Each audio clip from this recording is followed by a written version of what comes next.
That was two different things at the same time that just happened. Okay, I got you in here. All right. So, what I was going to ask you is, so what would you say to and this might be, I don't know if this is a loaded question or not, but say if there's a young lady and she has, and let's say it's not, doesn't even have to be a young lady. Say there's a young girl and a young guy, either or, and they live in an abusive home, Mm-hmm. and they also have an abusive relationship. Mm-hmm. Those are the two closest relationships they have because they're not school age, so they're not going to school.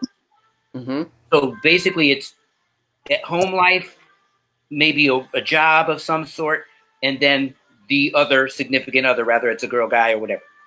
Mm-hmm. What would be the first advice that you would give to somebody that is going through that? Because I know some people that have those types of situations, and it just seems like there's nowhere where to turn because both of your what are supposed to be support systems are just as harmful to you in either mentally, physically, or both. Yes. Yes. And this is a very common situation, unfortunately. Now, fortunately, there are a lot of support groups online, domestic violence, abuse. There are a lot of organizations that have 800 numbers. There are places you can go online. There are a lot of Facebook groups. There are a lot of Instagram groups that help. But personally, in addition to seeking help outside, which we really have to do, is to work on your self-love, because none of this means that you're not worthy. You are worthy. You're worthy of respect and dignity, and you're worthy of love. And just because someone doesn't love you doesn't mean that you're not lovable. The best thing that we can do in our lives is learn how to love ourselves. Because Amen. when we love ourselves, that's it. That's the key. 1 second. Keith Gregory and Mark Goff. What's up, fellas? Thank you guys for stopping by. We have the privilege of having Dr. Nora Fahlberg with us, author, activist, life coach. She's the greatest. And I'm sorry, did I miss something? Oh, okay. And yeah, so we have several people that keep on tuning in and out. Mark Goff is actually he was one of the vocal coaches for the Backstreet Boys and NSYNC and all these folks. So thank you, brother, for stopping by. And everybody else who I haven't gotten to see because we had some technical difficulties with things going on and off for a minute. But again, this is Food for Action. Episode 29, which is really neat because I never even thought there was going to be an episode 1. And hopefully this is helping people. And remember that I have thrown myself out there completely. You all have access to my phone number. You have access to the only thing you don't have is my address. That would be scary. But other than that, you guys have about everything except my social security card, a number, and my address. And I encourage you to talk to me if you feel I'm the appropriate person. Talk to a person like Dr. Nora if you feel she's the appropriate person. But talk to somebody if you're hurting. Talk to somebody if you're trying to, or excuse me, wanting to help. If you want to be a person that wants to help other people, you got to talk to other people. You got to network. You got to make it happen.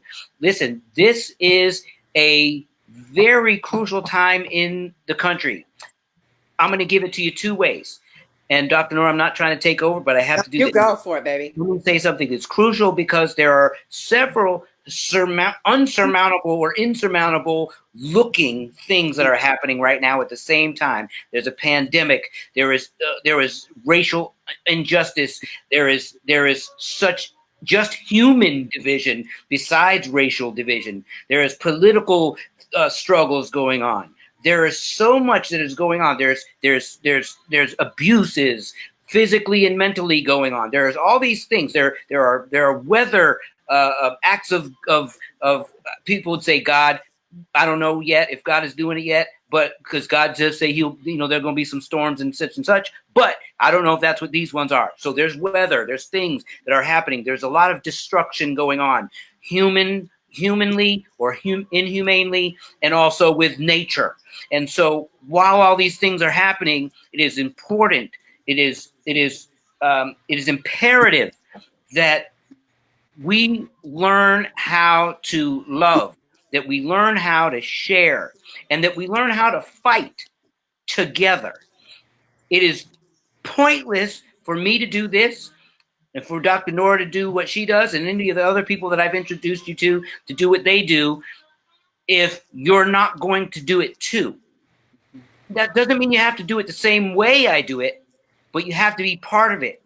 The old adage, if you're not part of the solution, you're part of the problem, that is 100 zillion% correct. There is no such thing as straddling a fence.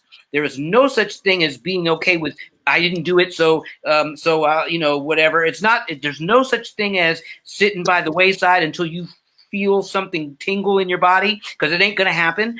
There's no such thing as not being part of the process. And there's no such thing as keeping it just to yourself and your direct, contact people either, because you can't possess a strength. You can't possess a thought pattern that is productive or proactive and then just keep it confined, because when you do that, then you're stealing it from somebody else. You're stealing a progress. You're stealing a movement from other people. My parents told me at some point that I should have been a lawyer or a preacher. I'm neither of those, but I think I'm on the road to one of them. I'm not sure, but it's really important that we all become part of the process of productivity and proactivity, because if we don't do that, there are people that are hurting, and there are people that I believe God intends for maybe only you. That means whoever you is, only you and your words at an exact time, at an exact moment. Your words are going to make a difference in that person's life who is hurting. And if you remain silent, that person remains hurting. Dr. Norton. And Obi, you are a thought leader and an activist. And this is what we need now. And we need leaders. We need people to help everybody organize. Yep. There's something for everyone can do. Even if you can't get out and protest, do stuff, you can be calling your state representing, your Congress representative. You can be making the calls, because all of that matters. You can be sending emails. All of this matters. There's something for everything, for everyone to do. And, and we can all be activists. We all have to be. That's right. Listen, very valuable what you just said. And you touched on it earlier too. I don't want anybody that I know to just vote. No. I want you to vote with a purpose. If you don't vote with a purpose, if you don't vote with a request, if you don't vote with a demand, if you don't vote with something attached to it, that means that there is a condition. I have preconditions to my vote, and I'm going to I have to climb the ladder, because maybe I can't get to Biden himself, or I can't get to Kamala herself, but maybe the alderman and the city councilman and the mayor and the House seat this and the House representative that and the state Senate this can get to the next person, to the next person, to the next person. And you might have to climb that ladder to do it.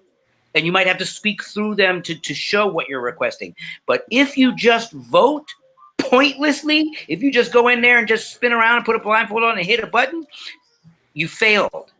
You failed, because that's the cycle that we've been on. Republican or Democrat. It only matters if it has substance to it. Obviously, look, I'm not going to lie to you. Me and probably most of the people that I know want to see that guy that's sitting in the thing now. We want to see him out of there. But still, I'm demanding stuff from the people that I'm voting for, because they have to answer to us. We're paying their salaries. If we don't demand stuff from them, just like we demand things from the police department, just like we demand things from our schools and our hospital health systems, and just like we do that, we have to do the same thing to the people we vote for. It's not just, we're going to give it to you. No, because that's what's been happening. Look, the closest person of recent times. Thank you for that love that you're showing on. I have my phone sitting next to me, and people are throwing up hearts and stuff. But it's been going on since I was a kid and before. Is that people just vote a party without anything connected to it, just because they don't want to see somebody else sitting there? How does that make sense? How would you do that? Like, I don't want anybody to come to me for a service to write a song, but I don't know nothing about them. I'm just going to write a song I like. Well, what does that do for that person? It does nothing. Maybe it's a good song, but it doesn't represent the person. That's why we tailor make and produce things that fit a specific artist. Well, we have to do the same thing in politics. We have to do the same thing in all aspects of life. We have to make sure, and that's what I know. That's what Dr. Nora does, because she just said it. If she doesn't feel that your life and the things that she does coincide, she'll give you the resources to the people or the things that can address your situations, which is the same thing that I do. That's what anybody who is loving on people does. But it has to be, you have to be adamant about that being the same way you approach the election. It's got to be that way. And from a political point of view, we can't just wake up and vote. We didn't wake up and vote last time, and look at what we got now. And you can't just go back to sleep and forget about it. You got to hold their feet to the fire. That's right. Accountability. That's right. Even if it's just the dog catcher. And then you've got to hold their feet to the fire. And that means making calls and sending emails. And come on, that doesn't take that much effort. We can do it. Most people are attached to their phones anyways, texting and emailing 49 times a day. Glued to my palm anyway. I can just call my representative and go, hey, I want you to support this bill. Or, hey, I don't want you to support this bill. That's right. You got to stay woke. Yep. You guys, for one day isn't enough. You guys are listening to Dr. Nora. You're looking at Dr. Nora Fahlberg. She's awesome. You guys got to get her book. You guys got to, once life gets back to normal, you guys got to go to a seminar, or if you're a business owner, you got to try to invite her to host her for a seminar, host her to come to your church, host her to come to your civic organization, host her to come and speak to you Girl Scouts or your whatever you are attached to, and that those children or those young people or those adults need extra encouragement from somewhere, and you can't give it to them. Here is a source right here. Dr. Nora Fahlberg can do it for you. She can help you do this, and if she can't, she's going to give you to the person who does, and that's what loving folks do. Listen, I'm going to have to let her go. But Dr. Nora, thank you so much for spending this time and the extra 12 minutes, 57 seconds with us as well. And please take care of yourself. Stay in touch. Please, one more time before we let you go, please tell the folks your website addresses. And I'm going to have them posted, but I want you to please tell them again and tell them the name of your book and where they can get that as well. My website is Dr. Nora Fahlberg. It's Fahlberg. My YouTube channel is the same, and my Instagram is the same. I really need a shorter name, but for not right now, that's where I am. And Facebook, it's Finding Your Inner Warrior, which is the name of my book. And OB, you can put up my email, because go ahead and contact me. Come on, let's do this, people. Listen, love you. Love you too. Thank you so much for gracing us with your presence today. You're awesome. You're lovely. You're awesome. You're strong, courageous, loving. I hope that we maintain a friendship for years to come, and we have you back when maybe when I'm on Nationwide or something. We'll do it again. Let's be allies. Thanks for having me. All right. Thank you. Take care of yourself. Ciao. All right. Bye-bye. Yeah. So guys, that was so awesome, man. We don't get to do this kind of stuff without this networking thing that we're able to do. I used to not have anything to do with very much media, social media and stuff. I would post when I did a show, or I would post when I did, had something musical going on, or something with my family or my daughter or whatever, my smunchkin. And now, unfortunately, because of the times we're in, we it's time to, obviously, like I said, after the George Floyd and Ahmaud Arbery murders, it caught my heart after all these years of experiencing this stuff. And so here we are using a platform that I never wanted to embrace. And it's a blessing to be able to touch lives, to reach lives through this media platform. Let me see. So before I go, Lori write books. Lori, hi. Danny, hi. Man, it's weird. I can't see people until way after the fact. I don't know if it's because I'm live streaming on YouTube and on Facebook at the same time with this Be Live program. But thank you, everybody. If I didn't see you, thank you for stopping by. We had Dr. Nora Fahlberg on with us. That's you can find her at doctor. That's DR period. DR without the period. I think I can't remember. I'll post it up. But FAHLBERG, Dr. Fahlberg. She's awesome. She does amazing thing for young ladies. Girls, women, and also men too. Anybody who needs some help finding some strength and needs some help to fight back if they're in abusive or in harmful relationships, rather it's at home or boyfriends or work or whatever. She has some awesome tools to help you guys address those types of things. And she also is standing with us in this fight against racism, which is what we need.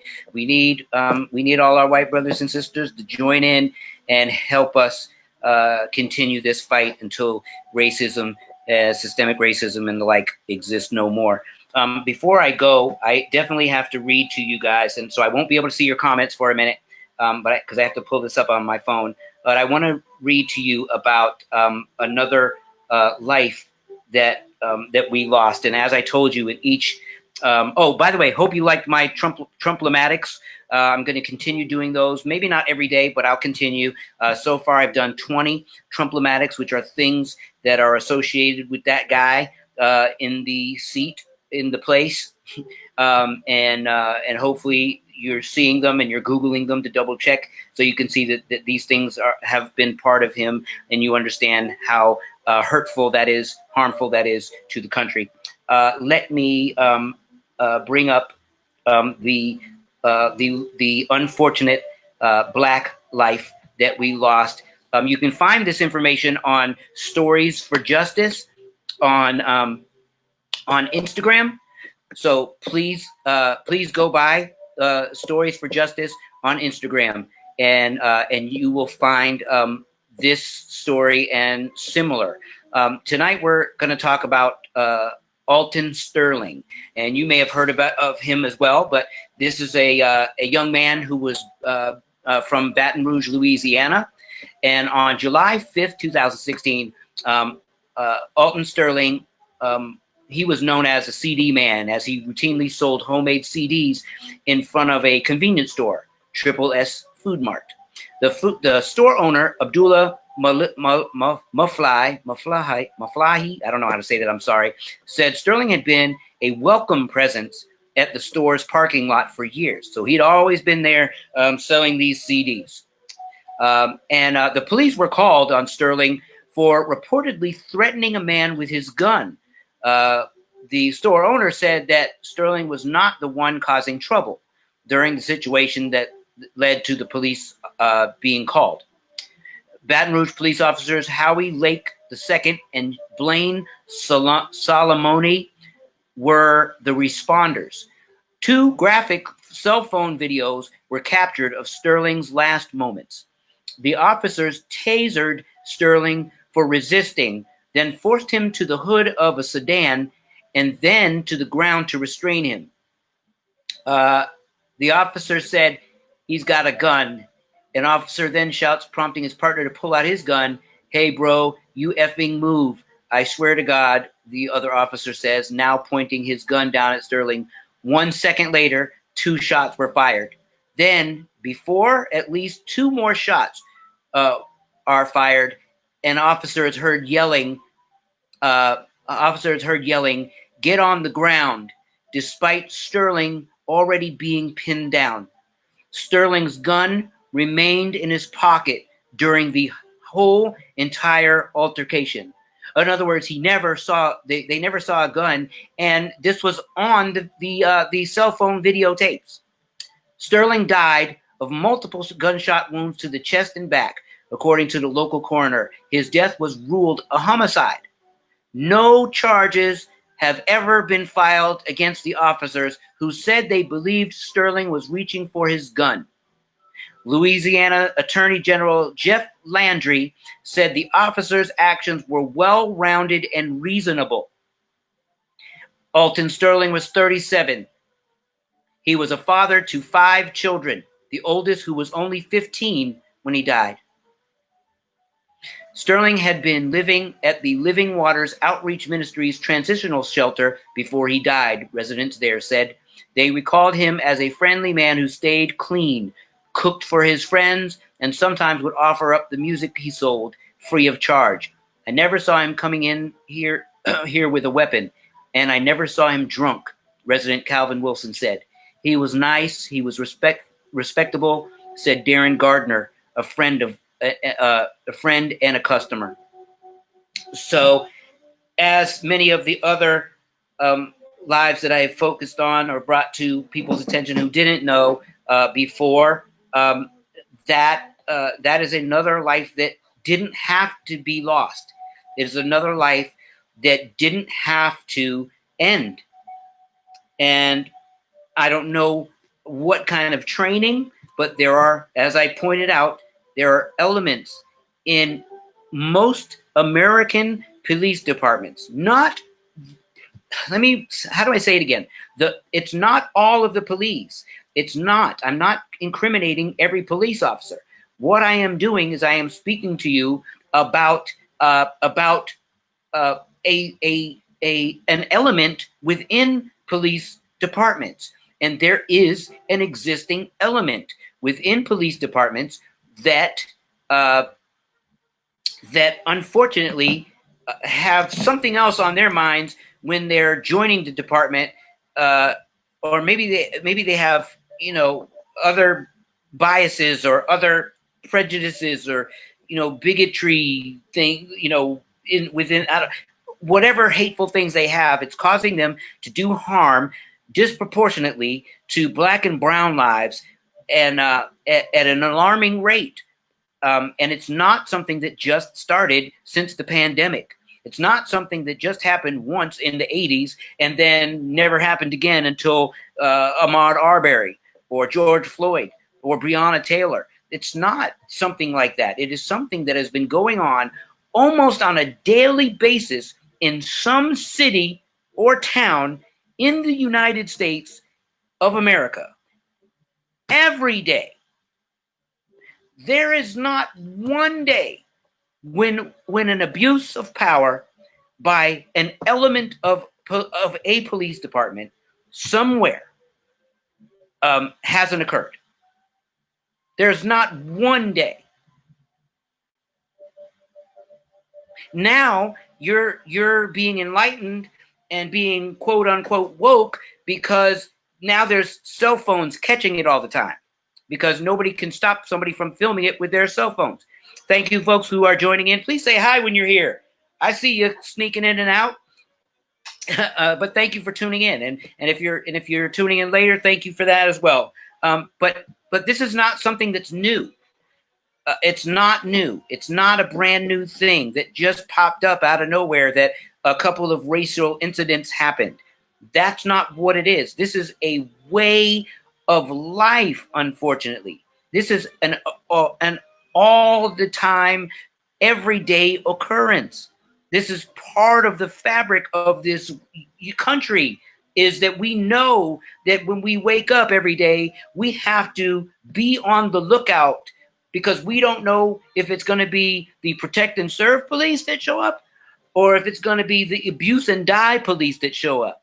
We don't know which one it's going to be.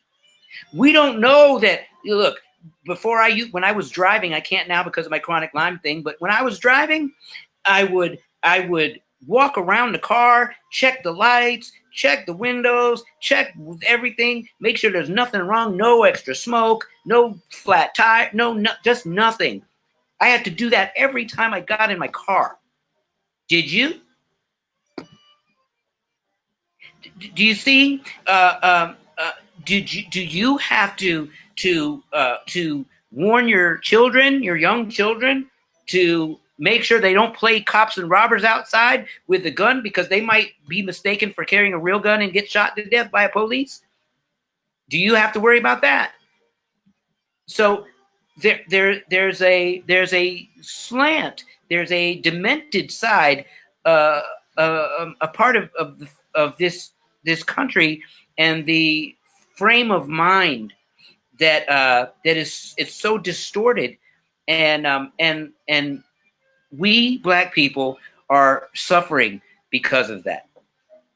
And when you add that to the fact that we're underserved, undermanned, monetized,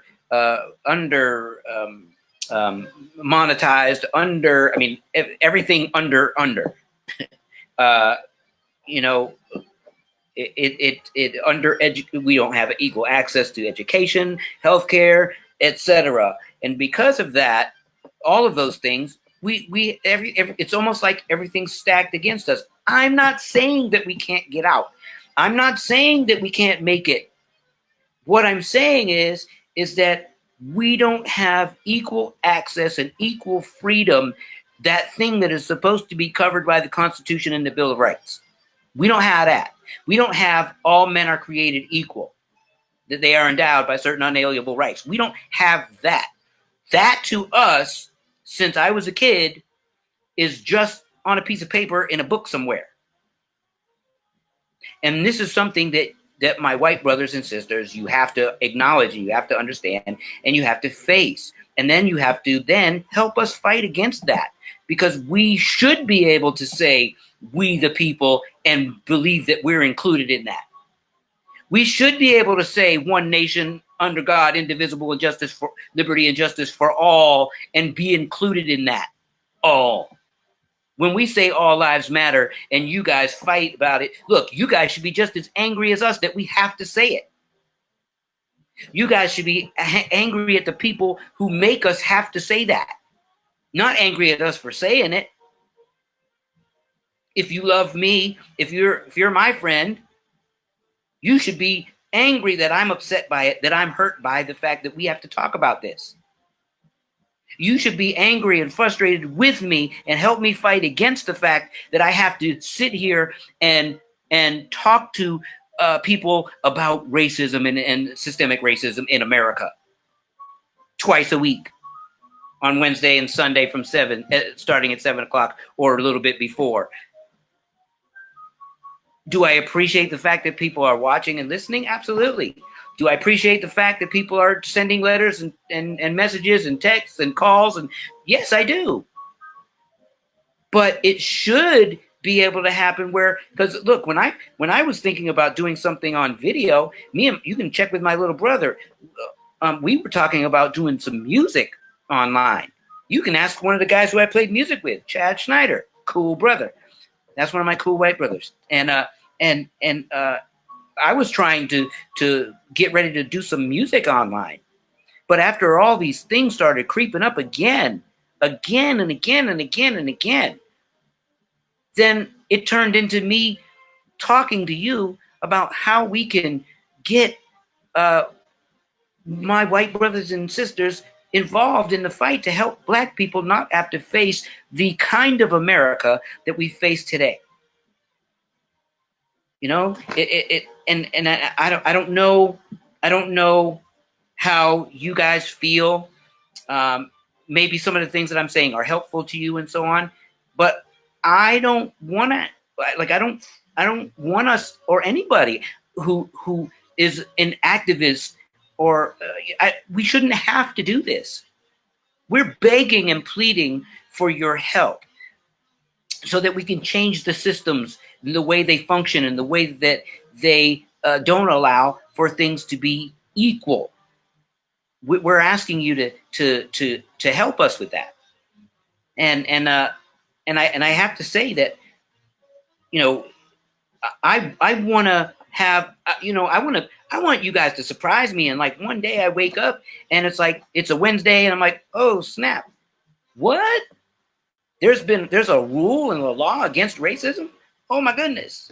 What? We have access to the same education and the same technology and the same internet and the same health care and the same seats at the table in politics and in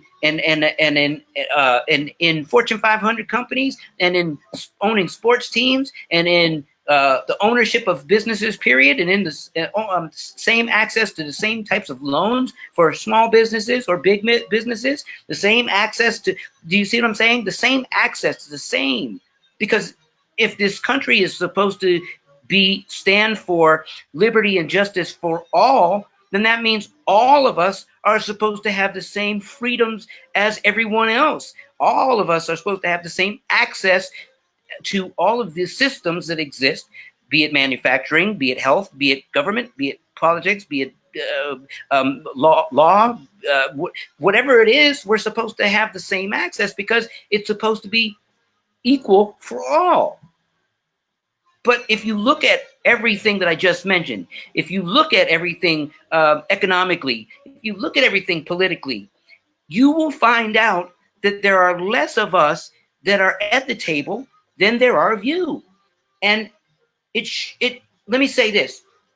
We understand that percentage-wise, per capita, that word that you hear a lot being floated around now, per capita, yes, it's going to be different because there's only 13% of Black and brown folk in America. That's all the population that we make up. So obviously it's going to be proportioned differently from that aspect. But right now, it's not even proportioned like that. And it's not that we're not attempting to get there. It's that we don't have the access. It's not available. And so I beg and plead with you guys to please do some studying, do some research, and when you find out that we don't possess the opportunity for 13% in every system in America because we don't have the access to 13% of everything, well, if you see that, you should be just as angry and sad and hurt as we are, as I am. Okay? Let's do that this week. Let's take this week, and when I meet you guys on Wednesday, let's have people talking to me about the research that they did that you did to understand that what I'm saying is not a joke.